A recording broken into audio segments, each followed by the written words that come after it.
اللہ سبحانہ و تعالی سے خیر طلب کرنے کا ایک طریقہ دعائے استخارہ ہے۔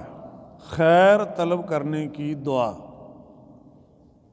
ایک تو یہ کہ عمومی طور پر اللہ سبحانہ و تعالی سے ہم خیر مانگنے کی دعائیں کرتے رہتے ہیں، جیسے بہت ساری مسنون دعاؤں میں اس قسم کے الفاظ ملتے ہیں جن میں خیر طلب کی گئی ہے، جیسے صحیح مسلم کی حدیث میں اللہم اہدنی وسددنی، اللہ میری رہنمائی کر دیجئے اور مجھے سیدھے راستے پر رکھیے، مجھے درست رکھیے۔ تو جب کوئی کام انسان نے کرنا ہو اور اس بارے میں اسے یکسوئی نہ ہو کہ یہ کام میرے لیے صحیح ہے یا صحیح نہیں ہے، تو اس سلسلے میں سے اللہ سبحانہ و تعالیٰ سے مشورہ کر لینا چاہیے۔ تو اللہ تعالیٰ سے مشورہ یہ استخارہ کی شکل میں کیا جاتا ہے۔ اس وقت ہماری سوسائٹی میں بہت سے طریقے لوگوں نے رائج کیے ہوئے ہیں، استخارہ کے کئی وظائف بنائے ہوئے ہیں، کئی طریقے بنائے ہوئے ہیں، بلکہ بڑے شہروں میں استخارہ سینٹر کھلے ہوئے ہیں۔ کچھ لوگ جو ہیں وہ آن لائن استخارہ بھی کرتے ہیں، تو آن لائن استخارہ کرنے والے بھی بہت سارے ہیں، یعنی اس چیز کو کچھ لوگوں نے کمرشل کر لیا ہوا ہے، بزنس کے طور پر بھی یہ چیز رن ہو رہی ہے۔ لاہور میں کئی جگہوں پر سینٹر ہیں۔ جو مسنون استخارہ ہے جو دین و شریعت میں موجود ہے وہ کیا ہے؟ پہلی چیز یہ ہے کہ استخارہ جتنا اہم ہے وہ ہمارے عمل میں اتنا ظاہر نہیں ہوتا، کیونکہ ہر کام میں استخارہ کرنا چاہیے۔ آپ کو بزنس سٹارٹ کرنے لگے ہیں، کسی جاب کے لیے آپ نے اپلائی کیا ہے، کوئی رشتہ داری کرنے لگے ہیں، تو اس طرح کے تمام معاملات میں اللہ سبحانہ و تعالیٰ سے خیر طلب کرنی چاہیے اور اللہ سے مشورہ کرنا چاہیے۔ اب مشورے کے نتیجے میں اللہ سبحانہ و تعالیٰ کی طرف سے کیا تلقین ہوئی ہے یہ کیسے پتہ چلے، اس بارے میں بھی بہت ساری چیزیں لوگوں نے اپنی طرف سے رائج کر رکھی ہیں۔ سب سے پہلی چیز یہ ہے کہ انسان کو خود استخارہ کرنا چاہیے۔ دوسروں سے استخارہ کرنے کا تصور اسلام میں نہیں ہے کہ آپ میرے لیے استخارہ کر دیں، کسی عالم دین سے کہہ دیں یا کسی بھی شخص سے کہیں کہ استخارہ میرے لیے کر دینا، تو یہ جائز نہیں ہے، نہ یہ ثابت ہے۔ دعائے استخارہ سے بھی یہ بات معلوم ہوتی ہے اور جو دیگر احادیث ہیں ان سے بھی یہی بات معلوم ہوتی ہے۔ تو جب استخارہ کسی سے نہیں کروایا جاتا، جس کا مسئلہ ہے وہ استخارہ کرتا ہے۔ میرا مسئلہ ہے تو میں استخارہ کروں، والدین کا مسئلہ ہے کہ انہوں نے اپنے بچوں کی کوئی رشتہ داری کرنی ہے تو وہ ان کا اپنا مسئلہ ہے، وہ استخارہ کر لے۔ لیکن یہ نہیں ہے کہ کام کسی کا ہو اور استخارہ کوئی اور کرے، یہ دین میں نہیں ہے۔ جو احادیث مبارکہ ہیں، سب سے پہلی حدیث جو بھی میں نے آپ حضرات کے سامنے پیش کی، حضرت جابر بن عبداللہ رضی اللہ تعالیٰ عنہما بیان فرماتے ہیں، کان رسول اللہ صلی اللہ علیہ وسلم یعلمنا، اللہ کے رسول علیہ السلام ہمیں تعلیم دیا کرتے تھے، یعلمنا الاستخارہ، آپ ہمیں استخارہ سکھایا کرتے تھے، فی الامور کلہا،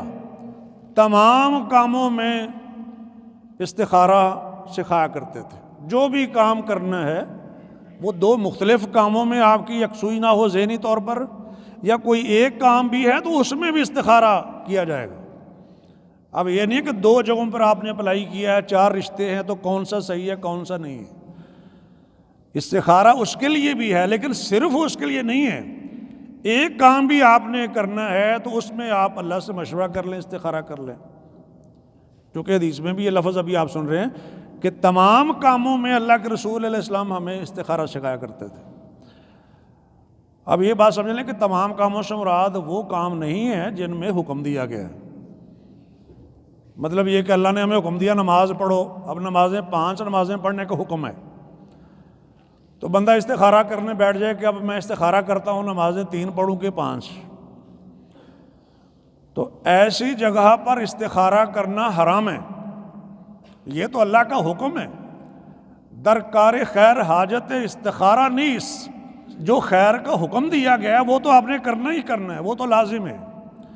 لیکن جو انتظامی آپشنل امور ہیں ان میں آپ اللہ سبحانہ و تعالیٰ سے استخارہ کرتے ہیں۔ آپ علیہ السلام استخارہ کیسے سکھاتے تھے؟ کما یعلمنا السورۃ من القرآن، جیسے آپ قرآن کی سورت سکھاتے تھے ویسے ہی استخارہ سکھاتے تھے۔ استخارہ قرآن نہیں ہے، لیکن اس کے سکھانے کا اہتمام نبی پاک وہ کر رہے ہیں جو قرآن کے سکھانے کا ہوتا تھا۔ اب ہمارے ہاں قرآن کی صورتیں سکھانے کا اہتمام بھی نہیں رہا، تو استخارہ سکھانے کا اہتمام کہاں ہوگا؟ تو جو بھی امام خطیب ہیں جس علاقے محلے میں جہاں کہیں بھی کوئی مدرسہ ہے، علماء ہیں، تو ان کو ان چیزوں کے سکھانے کا اہتمام کرنا چاہیے، اور دعائے استخارہ سکھانا نبی پاک علیہ السلام کی سنت ہے۔ یہ صحیح بخاری کی حدیث ابھی آپ میں کو سنا رہا ہوں۔ یہاں سے ایک بات یہ بھی سمجھ لیں کہ آپ علیہ السلام نے لوگوں کو استخارہ سکھایا، یہ نہیں کہا کہ تم نہ سیکھو میں تمہیں استخارہ کر دیتا ہوں، تو اگر دوسرے کر دیتے ہوتے تو سکھانے کی ضرورت ہی نہیں ہے۔ یعنی آپ لوگوں کو استخارہ سکھا رہے کہ اس طریقے سے آپ استخارہ کریں۔ ایک اور حدیث سن لیں جو صحیح بخاری کی ہے، آپ علیہ السلام فرماتے ہیں اذا ہم احدکم بالامر فلیرکع رکعتین، جب تم میں سے کوئی شخص استخارہ کرنے کا ارادہ کرے کسی کام میں، یعنی کسی اپنے اہم کام میں استخارہ کرنے کا ارادہ کرے، فلیرکع رکعتین، تو چاہیے کہ وہ 2 رکعتیں پڑھ لے، یعنی 2 نفل رکعتیں ادا کر لے۔ یہ جو آپ فرما رہے ہیں کہ وہ ادا کر لے، مطلب یہ کہ استخارہ اس نے خود کرنا ہے، سکھانے والے نے تو سکھانا ہے کہ یہ طریقہ ہے استخارہ کرنے کا، کرنا بندے نے خود ہی ہے۔ اب یہاں سمجھیں کہ دیکھیں یہ تو بڑا مشکل کام ہو گیا، کوئی مشکل کام نہیں ہے۔ آپ نماز نہیں پڑھتے ہیں، ہر مسلمان پڑھتا ہے، اسے پتہ ہے 2 رکعتیں نفل کیسے پڑھتے ہیں، یہ تو سب کو معلوم ہے۔ باقی رہی بات کہ دعا جو پڑھنی ہے وہ نہیں آتی، تو وہ کون سی نماز میں پڑھنی ہے؟ نماز میں پڑھنے میں مسئلہ اور زبانی یاد کرنا پڑے گی۔ اب کوئی بھی دعاؤں والی کتاب لے کر آپ استخارہ، ابھی آپ گوگل پہ لکھیں، آپ کو 10-20 چیزیں سامنے آ جائیں گی، اس میں دعائے استخارہ لکھی ہوگی، مسئلہ ہی کوئی نہیں ہے۔ دعاؤں والی کتاب سے لے کر وہاں فون سے کھول کے آپ اس کو پڑھ لیں، تو مشکل وہ بھی نہیں ہے۔ اچھا، چونکہ کچھ لوگ سمجھتے ہیں مشکل، اس لیے پھر مارکیٹ میں، اب مارکیٹ کا لفظ بول رہا ہوں، ایون نیٹ کے اوپر بھی آپ کو آسان استخارہ اس طرح کے الفاظ بھی ملیں گے۔ وہ آسان کچھ ایسے ہیں جو لوگوں نے بنائے ہوئے ہیں، اور کچھ کے بارے میں ان کا خیال ہے کہ آسان ہے، حالانکہ وہ آسان نہیں ہے بلکہ وہ مشکل ہے۔ نبی علیہ السلام نے لوگوں کو استخارہ سکھایا ہے، اور استخارہ سکھانا بھی سنت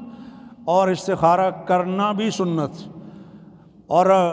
فی الامور کلھا کا مطلب یہ ہے کہ تمام کاموں میں ہمیں استخارہ کرنا چاہیے۔ تمام کاموں میں آپ یہاں اسٹوڈنٹ کے طور پر جب آتے ہیں، اپلائی کرتے ہیں، کس ڈسپلن میں جانا چاہیے، کون سا کام میری دنیا اور آخرت کے لیے بہتر ہے، کون سا بزنس سٹارٹ کرنا دنیا آخرت کے لیے بہتر رہے گا، دنیا بھی خراب نہ ہو آخرت بھی بہتر رہے، کون سا رشتہ ایسا ہے جو دنیا میں بھی وبال جان نہیں ہوگا، آخرت کی خرابی کا باعث بھی نہیں ہوگا،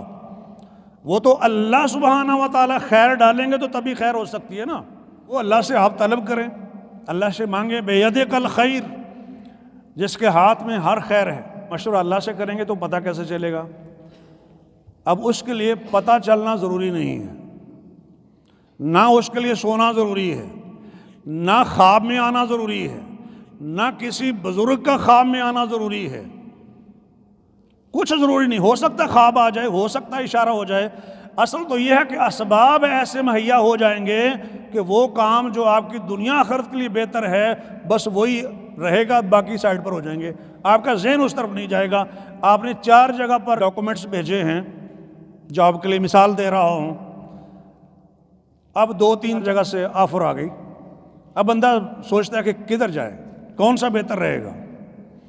اس نے استخارہ کیا، 2 دن کے بعد ایک طرف سے فون آ گیا، جناب ابھی ہمارا تھوڑا سا پروگرام لیٹ ہے، تو دوبارہ یہ جو کال آپ کو کی ہے اس کے بارے میں پھر آپ کو بتائیں گے۔ اور پیچھے ایک کال باقی رہ جاتی ہے، ایک لیٹر آپ کے پاس باقی رہا ہے، وہی آپ کے پاس آپشن ہے۔ یا یہ کہ آپ نے استخارہ کیا، آپ کو یکسوئی ہو گئی کہ نہیں یہ ٹھیک رہے گا، تو یہ یکسوئی ہونا ہی تو کافی ہے نا، یکسوئی ہونا کافی ہے، اس کے لیے کوئی اشارہ ضروری نہیں ہے، نہ سونے سے پہلے استخارہ کرنا ضروری ہے، بلکہ استخارہ فوری کریں جب بھی کوئی کام ہو۔ اس کی کیا دلیل ہے کہ استخارہ جو ہے فوری کریں؟ صحیح مسلم کی حدیث نمبر 3502 ہے، حضرت زینب بنت جہش کو نکاح کا پیغام ملا نبی علیہ السلام کی طرف سے، اور ان کے نکاح کا ذکر سورۃ احزاب میں بڑی تفصیل کے ساتھ موجود ہے۔ اس سلسلے میں ایک بہت بڑی رسم تھی جس کو توڑ دیا گیا تھا نکاح زینب بنت جہش کے ذریعے سے۔ ان کا نکاح پہلے حضرت زید کے ساتھ ہوا تھا، پھوپھی زاد بہن تھی نبی علیہ السلام کی یہ، اور پھر نبی علیہ السلام کے ساتھ ان کا نکاح ہوا۔ تو حضرت زینب بنت جہش جب ان کو یہ میسج ملا نکاح کا، تو فرماتی ہیں ما انا بصانعۃ شیئا، میں نے کوئی رسپونڈ نہیں کرنا، ابھی میں کچھ نہیں کروں گی، حتیٰ یہاں تک کہ ہوا میرا ربی، میں اپنے رب سے مشورہ نہ کر لوں۔ اور کیسے مشورہ کیا رب تعالیٰ سے؟ فقامت الی مسجدہا، وہ اپنی مسجد میں کھڑی ہو گئی۔ یعنی گھر میں جو جگہ مقرر ہوتی ہے عورتوں کی نماز کے لیے، وہ مراد ہے یہاں پر۔ عورت کی مسجد اس کے گھر کے اندر وہ جگہ ہے جہاں وہ نماز پڑھنے کے لیے مختص ہے، یہ افضل عمل ہے۔ ویسے تو ہر پاک جگہ پر نماز پڑھی جا سکتی ہے گھر میں، لیکن یہ کہ اگر ایک حصہ خاص کر لیا جائے مردوں کے نوافل کا اور عورتوں کے فرائض و نوافل کا کہ اس جگہ پر نماز پڑھنی ہے، زیادہ اہتمام ہے، اور یہ نبی پاک علیہ السلام کی سنت بھی ہے۔ لوگ نبی علیہ السلام کو دعوت دیا کرتے تھے، اپنے گھر میں بلا کرتے تھے، آپ تشریف لائیں، آپ ان سے پوچھتے کہاں نماز پڑھنا چاہتے ہیں، گھر کے کس حصے میں نماز پڑھنا آپ کے لیے آسان ہے، تو گھر والے کہتے جی فلاں جگہ پر، تو وہاں نبی پاک علیہ السلام نماز پڑھ دیتے تھے، تو برکت ہو جاتی نا،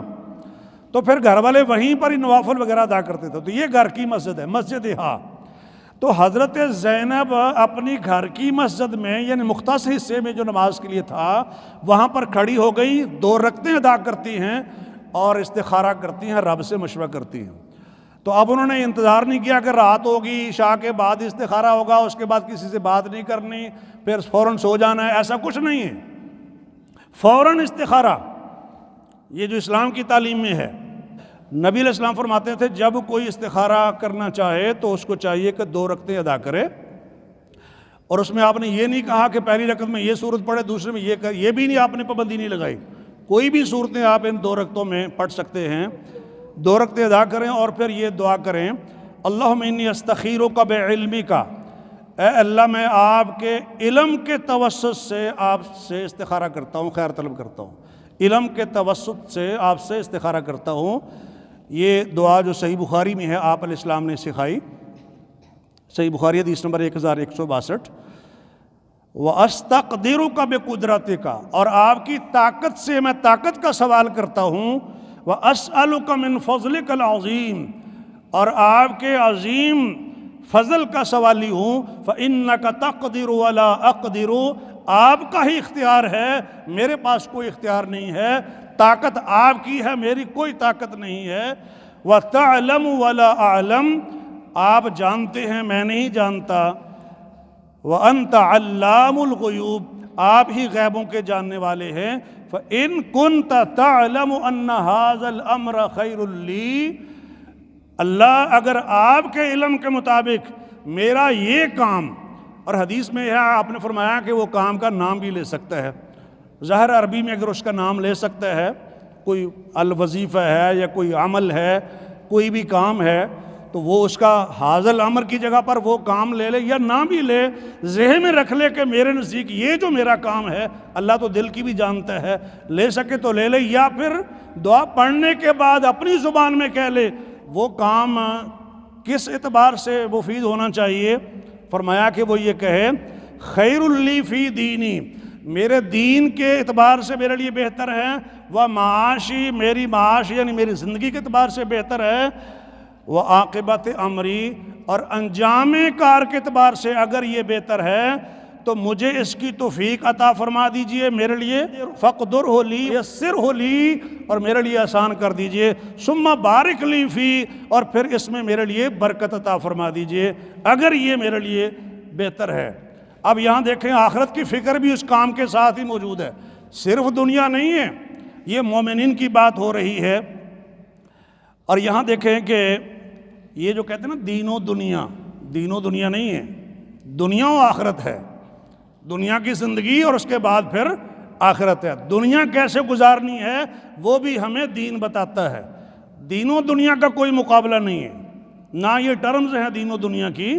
دنیا ہے اور آخرت ہے۔ دنیا کیسے گزارنی ہے جیسے اللہ اور اس کے رسول علیہ السلام بتاتے ہیں، اور اس کے بعد وَإِن كُنْتَ تَعْلَمْ، اللہ آپ کے علم کے مطابق،